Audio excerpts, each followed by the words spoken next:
BismillahirRahmanirRahim. Dustur. My dad is Saif. From the teachings of our Sheikh, from the teachings of this lineage, when a situation like that happens, that you come into Islam, first you have to understand that when you come into Islam, and especially if you give bayat to a Sheikh, you are under the protection of the awliya Allah, you are bringing up to 7 generations, depending on your connection now to the awliya, your service that you do to him. 7 generations of your ancestors who are not Muslims, they will be saved.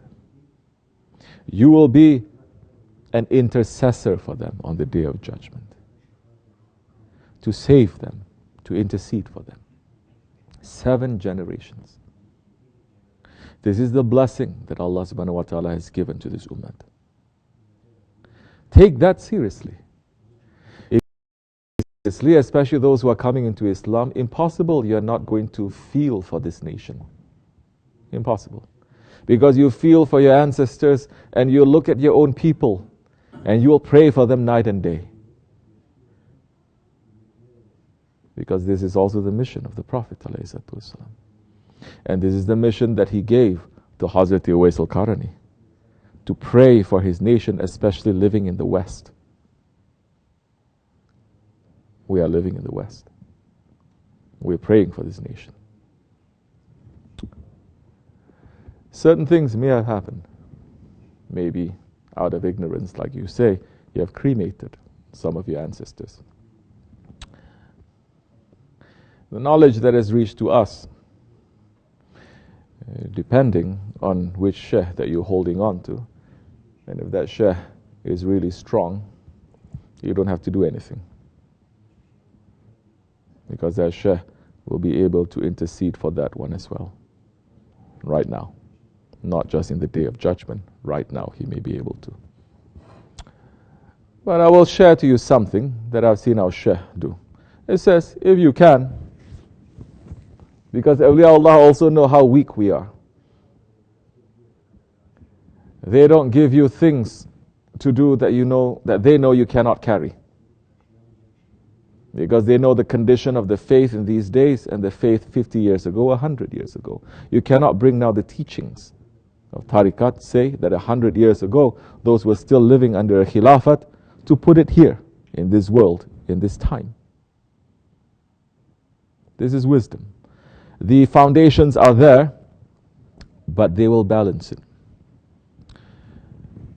So he said, one murid came to Shaykh Effendi, Sahibul Saif, Sheikh saying, this is what happened.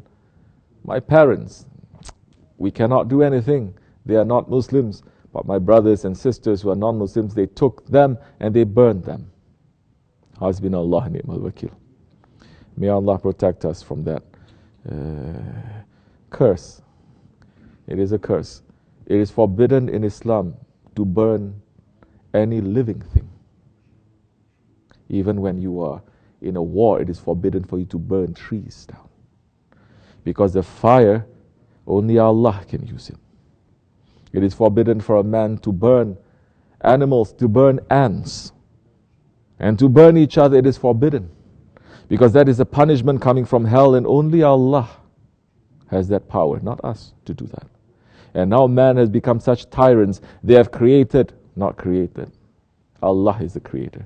They have invented weapons that give such heat, it can burn this world 10 times over. And this is the curse coming with the Akhir Zaman.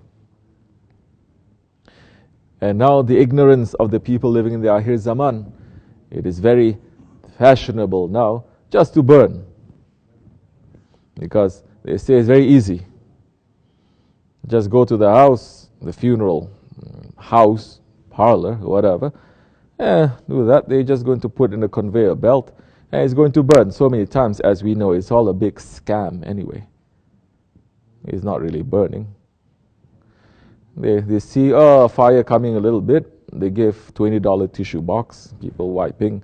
After that, they go and they eat something. They wear nice designer clothes. And that is a funeral.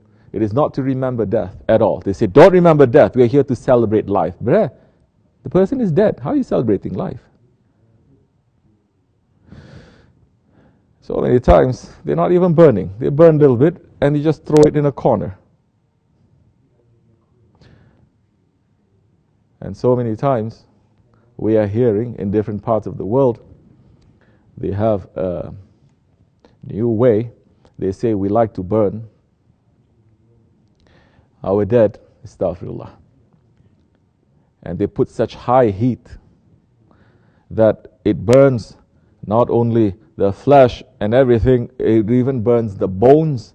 And they say we pay extra money for higher heat, that the bones, it turns into a crystal. And they take the crystal and they shape them to look like necklace and they wear around their neck.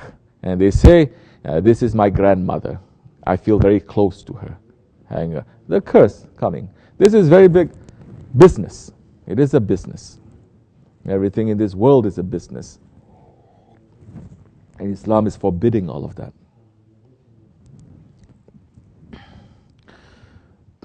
Our Sheikh said to that person who has burnt cremated his family, out of control. Because now, especially in this country, everything is according to the law. If you don't have the right, then you cannot say anything according to the law. He's saying, now just sit somewhere. If you can, make La ilaha illallah. Make it 10,000 times, 100,000 times, depending.